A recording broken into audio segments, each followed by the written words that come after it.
हे माँ सरस्वतीच्या प्रतिमेला वंदन करतो आणि शिक्षणाचे आद्यजनक म्हणता येईल अशा महात्मा फुले यांच्या प्रतिमेला सुद्धा नमन करतो. सन्माननीय ज्ञानपीठ, व्यासपीठ आणि सर्वात महत्त्वाचं कबीरचं एक वाक्य मला खूप आठवते. गुरु कुमार शिष्य कुंभ है, गुरु कुमार शिष्य कुंभ है.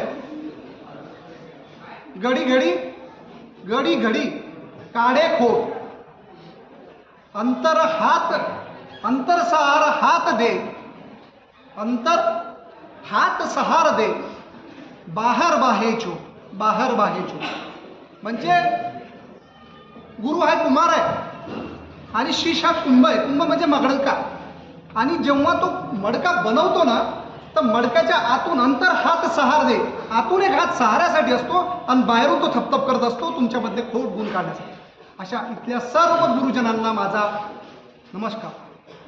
आणि सर्वात महत्त्वाचं, या आसमानतात या प्रांगणात ज्यांचा सुगंध नेहमी दरवळत असतो असे माझे सर्व विद्यार्थी मित्र, आज निरोपाचा क्षण आहे.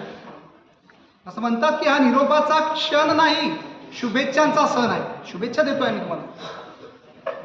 निरोपाचा क्षण नाही, शुभेच्छांचा सण आहे. पाऊल बाहेर पडताना रेंगाळणारं मन आहे, पाऊल बाहेर पडताना रेंगाळणारं मन. तुम्हाला आज बघा वर्ग 10च्या मुलांना जाणवेल की इथून जाण्याची इच्छा नाही होणार.